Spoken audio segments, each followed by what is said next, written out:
Pessoal, beleza? Tudo bem? Tudo jóia com vocês? Voltamos aí para mais uma aula nossa aí do nosso CHC, o nosso curso de História completo para quê? Para concursos vestibulares e também para militar. O e-mail está aqui, historiacompanhão@outlook.com, Facebook Isto Sai, o celular para mensagem, 3291650267. Como vocês podem olhar aqui do lado, é uma nova playlist, um novo tipo de aula que nós estamos montando aqui no canal Isto Sattler, que é Você que Pede. Você que faz parte ou ainda não faz parte ainda do Facebook Isto Sá, que está aqui e também nesse cartaz bonito, peça para ser adicionado.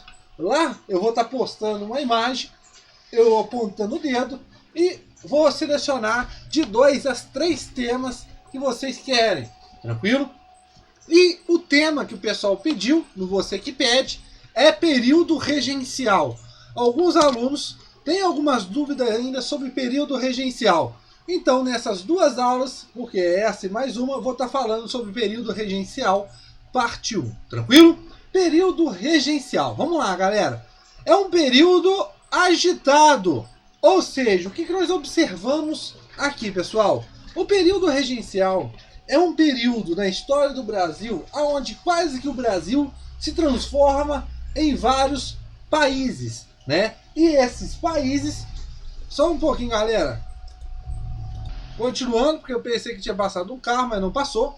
Então, é nesse momento em que o Brasil quase se fragmenta em vários países. Vai acontecer revoltas, as chamadas revoltas provinciais, que nós vamos ver mais na frente, eclodindo em vários pontos do país, né? Então é um período agitado dentro da história do Brasil, aonde está sendo visado a unidade territorial, o grau de autonomia das províncias, porque nós vamos observar mais na frente que duas ideias serão discutidas: a ideia da centralização ou a ideia da descentralização, a ideia da federalização ou a ideia da centralização, a organização das Forças Armadas e temas como a centralização e descentralização. Ou seja, essa centralização maior na corte, ou seja, no poder local, no poder central, no governo central, a corte especificamente, ou então uma descentralização do poder no meio das províncias. Tranquilo? E nós temos algumas ideias políticas nesse momento surgindo, né? Como os liberais exaltados e os liberais moderados e os restauradores. Vamos pelos restauradores, porque os restauradores são aqueles que ainda querem a volta de Dom Pedro I. Esse partido, né? Esse pessoal aí fica de fora quando Dom Pedro I morre. Então, os restauradores, só para você saber que tinha uns que queriam que Dom Pedro I voltasse. Vamos nos atentar por esses dois. Por quê? O que vai ganhar grande destaque na política do Brasil e vai impor os seus ideais dentro do período regencial será os liberais moderados. Os liberais exaltados, aqueles que fazem parte das camadas médias urbanas, são aquelas pessoas que querem reformas mais rigorosas, mais profundas, falam ideia de federalização, a ideia até mesmo de república.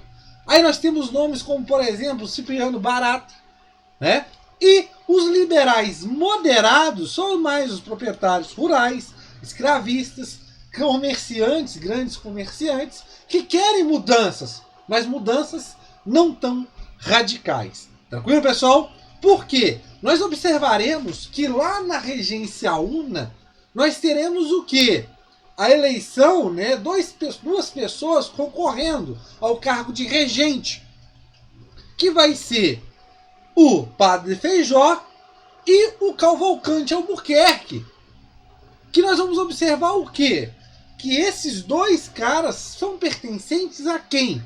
Os liberais moderados. Tranquilo, pessoal? Ah, mas professor, tinha um tal de regência trina provisória, regência trina permanente. Sim, por quê? Com o final, né, com a abdicação de Dom Pedro I, o pessoal do parlamento estava um pouco o pessoal viajando, não tava no dia. Aí o que fizeram? Os deputados que estavam lá, para não deixar o Brasil a Deus dará, criou uma regência trina provisória. Mas lembrando, a regência, gente, não é uma coisa criada em 1831. Não, ela já está prevista na Constituição de 1824. Então não é uma coisa nova, é uma coisa que, se acontecesse, já tinha um respaldo da Constituição. Tranquilo? Depois de um tempo nós teremos a regência trina permanente, depois de 2 meses depois da instituição da regência. Tranquilo? Vamos lá então. Vamos ver as criações, o que foi criado dentro do período regencial. Primeiramente, o Código de Processo Criminal.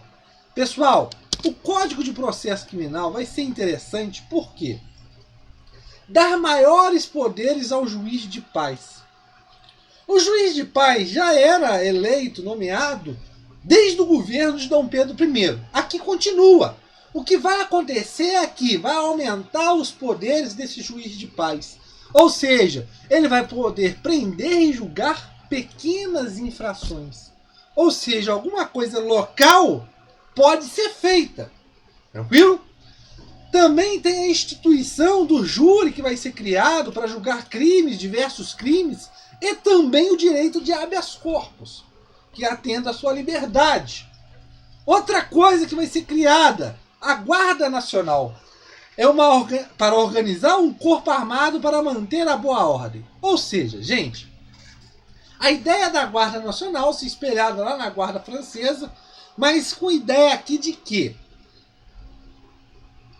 De desconfiança, de confiança. O que eu quero dizer com isso? Pessoal, o exército mal pago, estou falando tudo isso aqui, vou falar disso aqui agora. A Guarda Nacional, gente, foi criada para manter a ordem. Mas, professor, por que foi criada uma guarda sendo que existe o exército? Vou falar agora. O exército, gente, fazia parte ainda, grandes oficiais portugueses e tudo mais, mas o problema eram as partes mais baixas, as patentes mais baixas dentro do exército, que eram mal pagas e estavam insatisfeitas. Eu falei para vocês no começo que o período regencial é um momento de grande instabilidade política no Brasil, onde está surgindo diversas revoltas no Brasil. E o exército insatisfeito poderia aderir a essas revoltas. Aí um problema maior para o governo. Então é criada a Guarda Nacional no intuito de quê? Ser de confiança para o governo central. Combater as revoltas, mas também combater os excessos do governo central. Mas mais especificamente, é uma guarda de confiança do governo. Tranquilo, pessoal? Pessoas que poderiam se alistar. 18, depois passa para 21. Maiores de 60 anos. Mais pessoas que votam. Tranquilo? Ou seja, pessoas que têm dinheiro. E lembrando aqui, nós vamos observar nesse momento, gente, que vão se dar os títulos de coronéis para os fazendeiros, porque são milícias, aparatos militares que vão ser criados, onde esses fazendeiros vão armar, equipar e tudo mais. E esse fazendeiro vai ter o título de coronel, a patente mais alta. E nada mais lá na frente, isso vai dar o quê? Um prestígio maior, uma maior centralização. E, consequentemente, nós vamos observar que vai ser uma das figuras principais na Primeira República. Tranquilo? O ato adicional. O ato adicional, pessoal, é um instrumento conciliador. Por quê?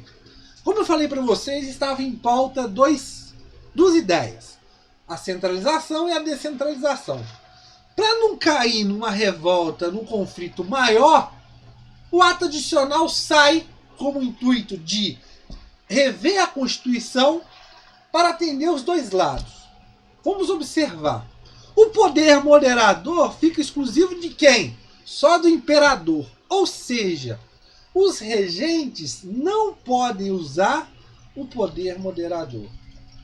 Outra coisa, extinguiu-se o Conselho de Estado, mas manteve o Senado vitalício. É uma ideia de conciliar os ideais. Cria as chamadas assembleias provinciais. O principal disso tudo do ato adicional é a Assembleia Provincial. Por quê?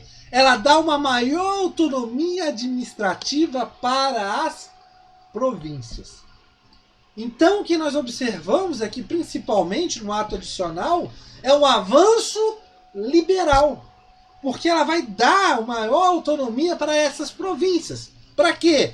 Para elas fixar suas despesas, criar impostos, nomear e demitir funcionários. Isso aqui, gente, é de grande importância. Por quê? Você nomeando ou demitindo funcionário, você tendo esse poder, você pode o quê? Nas eleições obter votos e também perseguir opositores. Então, as províncias têm um grande poder nas suas mãos. Tranquilo?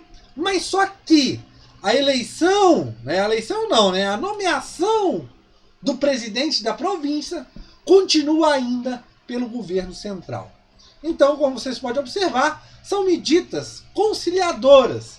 Só que, mais para frente, isso vai repercutir e muito. Tranquilo? Vão ser consideradas ideias como, no caso, críticas a ideias do juiz local, né, do juiz de paz, porque muitos juízes de paz eram corruptos, não estavam aptos para aquelas ideias.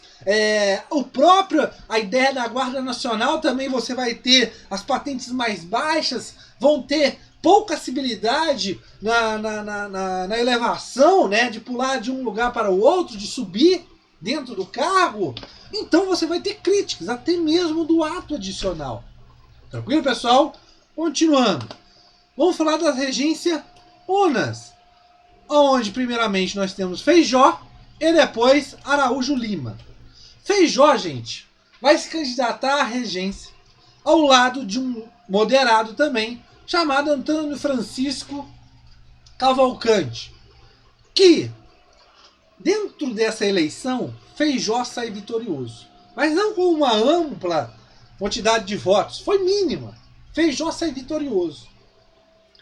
O problema é que Feijó lá na frente vai renunciar. Ele não vai ficar o mandato de 4 anos. O período de 4 anos. A oposição no próprio partido e mais revoltas. Ou seja, o que nós observamos aqui, gente, é que você observa que nós temos, nesse momento, que os próprio partido moderado vai levar a oposição a Feijó. E as revoltas acontecendo no Brasil vai ser até mesmo contestado. Como a ideia de não reprimir a Farroupilha e tudo mais. Então vai ter críticas dentro do próprio partido. Tranquilo? Para reverter esse quadro político, o que Feijó faz? Ele cria o progressista, o Partido Progressista, que mais lá na frente nós vamos ter o nome como liberal. Ele cria o Partido Progressista para quê? Para tentar reverter esse quadro político, para ser favorável para ele. Tranquilo? E a oposição é criados regressistas, que lá na frente serão os conservadores. Qual que é a ideia dos regressistas? Voltar ao que era antes do ato adicional. Ou seja, nós vamos observar aqui a ideia conservadora. Beleza? Continuando. Só que o problema é que Feijó não aguenta. Ele renuncia. Ainda mais por 2 fatores. Ele é adepto ao fim da escravidão. Ele manda ainda uma missão a Londres para discutir meios contra o tráfico negreiro. Ou seja, a aristocracia escravista já fica um pouco um pé atrás. E ainda mais, cria um decreto para limitar a liberdade da imprensa. A imprensa criticava muito Feijó. E com essa pressão toda, Feijó renuncia. Araújo Lima entra provisoriamente, cria o chamado Ministério das Capacidades. Para que esse ministério? Ele chama pessoas para o seu lado regressistas. Ou seja, uma ideia é o quê? De frear as ideias de descentralização. Beleza? Continuando. Depois da eleição, quando também o Antônio Francisco, que perde, e Araújo Lima ganha. E ele começa, Araújo Lima, a fazer reformas para desmontar o avanço da descentralização, que fica conhecido como o chamado regresso conservador. Vamos parar aqui um pouquinho e vamos ver um minuto aqui. O período regencial, gente, pode ser dito também por alguns autores como uma experiência republicana. Por quê? Da instituição das regências até a renúncia de Feijó, nós temos o chamado avanço liberal. Medidas liberais como principalmente o quê? O ato adicional de 31. Tranquilo? Depois, Araújo Lima, até o golpe da maioridade, nós temos de volta o avanço conservador. Tranquilo? Continuando. Então, Araújo Lima tenta diminuir, desmontar esse avanço da descentralização através do chamado regresso conservador. Quais eram os objetivos? Manter a integridade territorial e, principalmente, a estrutura socioeconômica escravista do Brasil. Ok? Ele cria a lei de interpretação do ato adicional. Qual que era a ideia da lei? Diminuir os poderes das províncias e, principalmente, também a nomeação de funcionários. Agora as províncias teriam a sua autonomia administrativa diminuída e também não poderiam nomear e demitir funcionários. Ok? A Guarda Nacional, ele faz uma reforma nela. Por quê? Ele põe a Guarda Nacional sob comando do Ministro da Justiça. O sistema judicial e policial também fica a cargo do Ministro da Justiça. Uma centralização, ou seja, não mais no poder local. Ok? Mas só que depois, o golpe da maioridade. Liberais, 18-15. O que eu quero dizer com isso? O golpe da maioridade, gente, você olhando ele, você pensa, poxa, tem ideias regressistas, ideias conservadoras. Mas só que ela foi liderada por quem? Pelos liberais. Gente, os liberais, a maioridade de Dom Pedro seria aos 18 anos, só que eles antecipam para quê? Para os 15.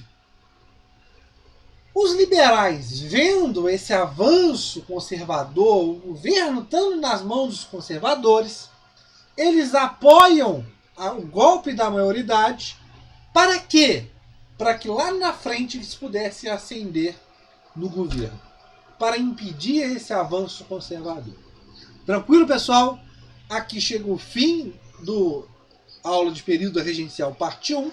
Na nossa próxima aula, nós veremos as revoltas provinciais. Ok, pessoal? Lembrando, se inscreva em nosso canal, você que não conhece, o Isti Sattler, tranquilo? Você clicando em cima, entrando no nosso canal, o Isti Sattler, você tem as playlists lá em cima, você clica nelas e você tem todas essas playlists, que são os benefícios que nós temos para vocês.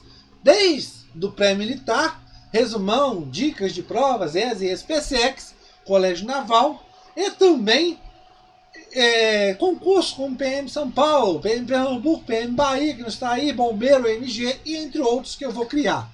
Resumão Enem, também você que vai fazer parte do Enem, tranquilo? E também vou estar criando depois uma nova playlist de resolver questões dos principais vestibulares do Brasil, ok? Mas principalmente eu quero que vocês atentam para 3 coisinhas, 4, porque você tem a playlist Pulo do Gato, que são temas importantes, mas a playlist de História da América, História Geral e História do Brasil, essas 3 playlists aqui são super completas mesmo. Tem muitas aulas? Sim, porque são super completas. Beleza? Acesse o nosso canal, se inscreva e dê seu joinha. Beleza, galera? Valeu, um abraço.